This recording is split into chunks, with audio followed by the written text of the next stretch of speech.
Алдыңғы сессияларымызда біз ешқашан болжау жасама принципін, мәдени тұзақтардан шығуды және мәселелерді қайта қарауды қарастырдық.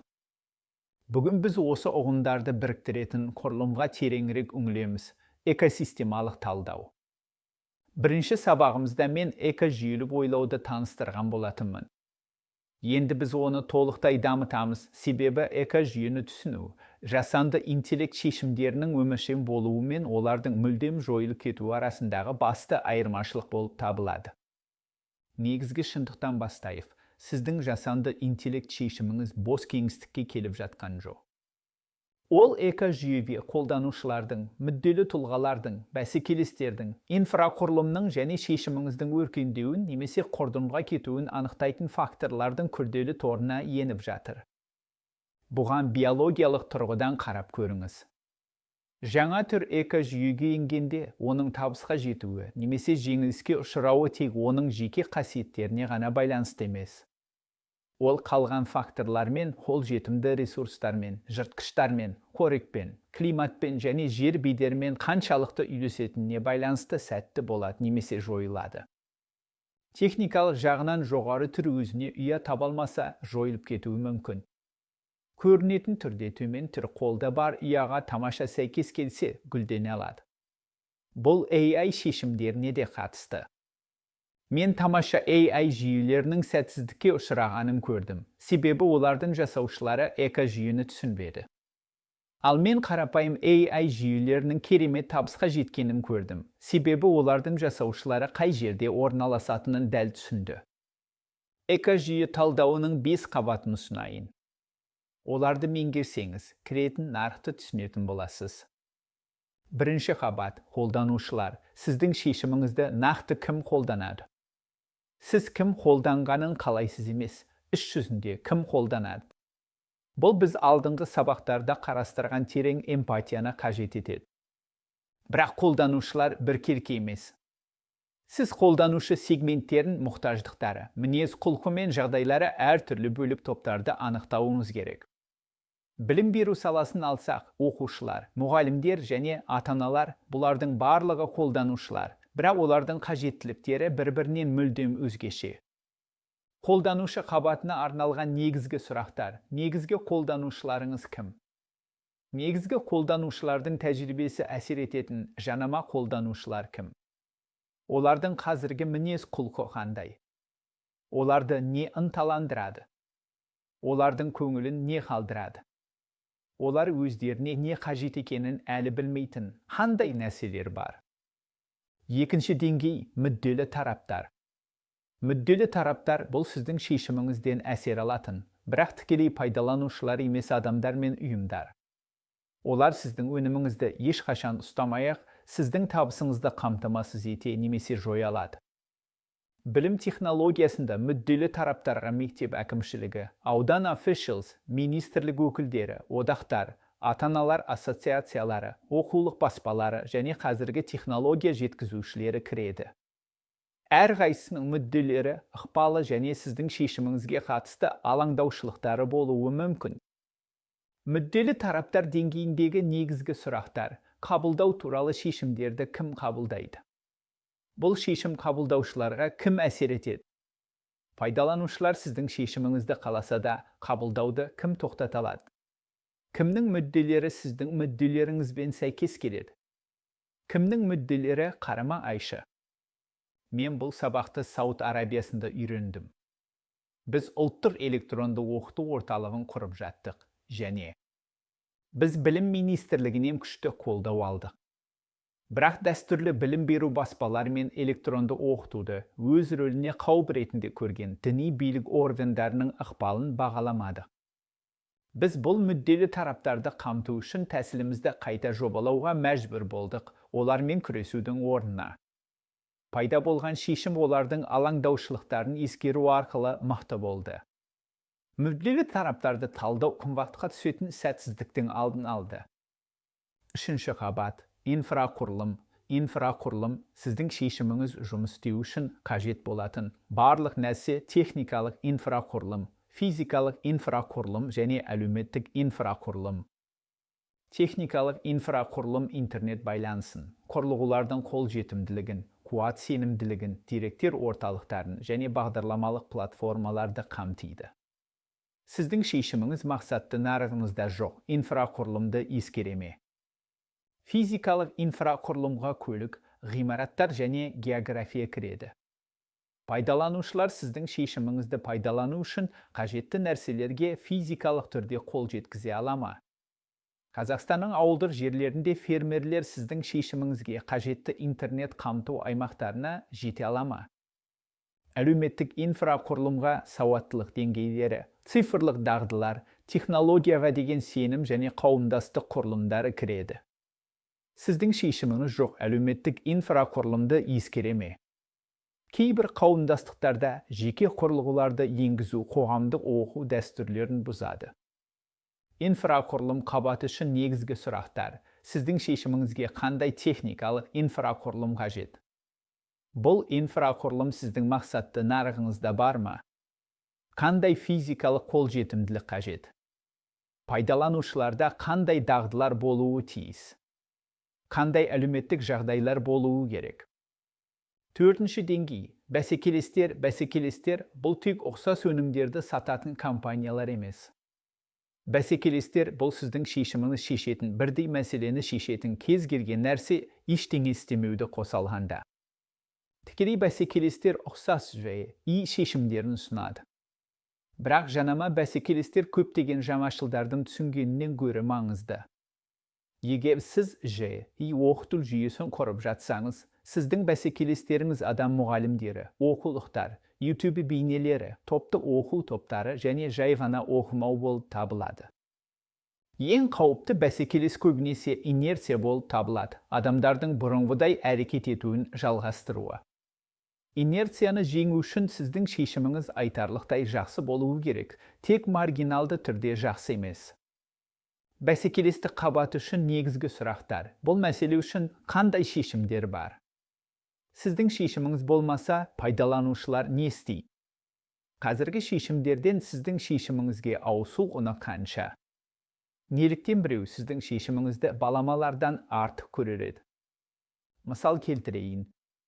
Coursera іске қосылғанда, олар қуатты бар ойыншылар, университеттермен бірге экожүйеге кірді.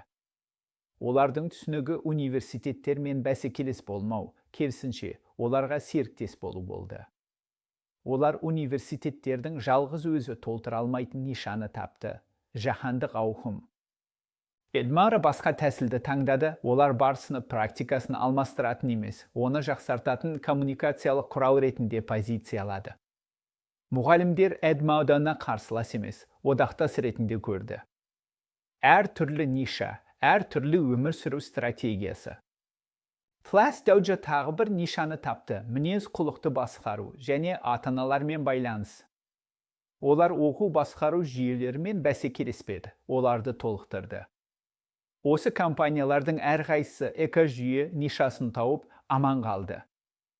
5-ші қабат күштер. Бұл барлық экожүйені қайта құратын трендтер, ережелер және өзгерістер. Олар мүмкіндіктерді жасайды және бар артықшылықтарды жояды. Технологиялық күштер, жасанды интеллекттің дамуы әрбір саланы қайта қалыптастыратын күш болып табылады. Мобильді байланыс шешімдердің тиімділігін өзгертті. Болтты есептеу шығын құрылымдарын өзгертті. Сіздің экожүйеңізді қандай технологиялық күштер қайта қалыптастырып жатыр? Реттеуші күштер, сияқты деректерді қорғау ережелері AI шешімдерінің заңды түрде қандай болатынын өзгертті. Білім беру стандарттары қандай мазмұнның қабылданатынын анықтайды. Еңбек заңдары AI-дың адам еңбегін қалай алмастыра алатынына әсер етеді. Сіздің шешіміңізді қандай ережелер шектейді, немесе мүмкіндік береді? Экономикалық күштер, қаржыландырудың қолжетімділігі, шығын қысымдары, экономикалық өсу немесе рецессия барлығы ұйымдардың сіздің шешіміңізді сатып алуға мүмкіндігі бар ма және қандай баға нүктелері қолайлы екенін әсер етеді. Әлеуметтік күштер, технологияға деген көзқарастардың өзгеруі, буындық ауысулар, мәдени қозғалыстар, бұлар сіздің шешіміңіздің қабылданатынын немесе қарсылық көрсетілетінін анықтайды. Пандемия қашықтан жұмыс істеу мен онлайн оқуды жылдар бойы қабылдауды жеделдетті. Саяси күштер, үкіметтің басымдықтары, халықаралық қатынастар, саясаттағы өзгерістер. Қазақстанда цифрлы Қазақстан бастамасы ұлттық мақсаттарға сәйкес келетін AI шешімдеріне мүмкіндік беретін саяси күш болып табылады. Күштер қабаты үшін негізгі сұрақтар: сіздің мақсатты экожүйеңізді қандай трендтер қайта қалыптастырып жатыр? Сіздің шешіміңізге қандай реттеулер әсер етеді? Қандай экономикалық жағдайлар қабылдауды қолдайды немесе кедергі келтіреді? Қандай әлеуметтік көзқарастар маңызды? Сіздің шешіміңізбен қандай саяси басымдықтар сәйкес келеді? Енді мен осы 5 қабаттың қалай өзара әрекеттесетінін бөлісейін. Мұнда экожүйе талдауы қуатты болады. Күштер уақыт өте келе бүкіл экожүйені қайта қалыптастырады.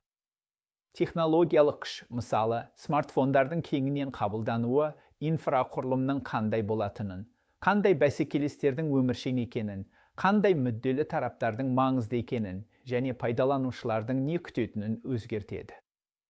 Инфрақұрылым қандай шешімдердің болуы мүмкін екенін қамтамасыз етеді немесе шектейді. Сенімді электр қуаты болмаса, белгілі бір шешімдері пайдаланушының сұранысына қарамастан мүмкін емес. Инфрақұрылымдағы олқылықтар, егер сіз оларды шеше алсаңыз, мүмкіндіктер. Бәсекелестер мен мүдделі тараптар сіздің пайдаланушыларға жетуіңізді анықтайды. Пайдаланушылар сіздің шешіміңізді қаласа да, мүдделі тараптар қолжетімділікті шектей алады, ал бәсекелестер сізді алдап кетуі мүмкін. Олардың ынталандыруларын түсіну маңызды. Пайдаланушылар орталықта, бірақ олар барлық басқа қабаттармен жасалған шектеулер шеңберінде әрекет етеді. Пайдаланушы сіздің шешіміңізді қаласа, бірақ оған қол жеткізу үшін инфрақұрылым жоқ болса, мүдделі тараптардың қарсылығына тап болса, немесе бәсекелестерге тартылса, қиындықтарға кезігуі мүмкін. Бұл техникалық тұрғыдан жоғары шешімдер экожүйені түсінетін бәсекелестерге жиі жеңілетін себеп. Жоғары шешім пайдаланушыларға жақсы қызмет етуі мүмкін, бірақ егер ол мүдделі тараптарды елемесе, жоқ инфрақұрылымды қабылдаса, немесе күштермен күрессе, оларды пайдалану орнына ол сәтсіздікке ұшырайды. Сізге экожүйе талдауын AI жобасына қолдану үшін негіз берейін. Бірінші қадам: әр қабатты картаға түсіру. Сіздің мақсатты нарығыңыз үшін әр қабатта кемінде 3 нақты элементті анықтаңыз: 3 пайдаланушы сегменті, 5 негізгі мүдделі тарап, инфрақұрылым талаптары, бар бәсекелестер және негізгі күштер. Екінші қадам: қолда бар мүмкіндіктер мен кемшіліктерді анықтау. Инфрақұрылымдағы кемшіліктер қайда? Қандай пайдаланушы қажеттіліктері қанағаттандырылмаған? Қандай мүдделі тараптардың мәселелері шешілмеген?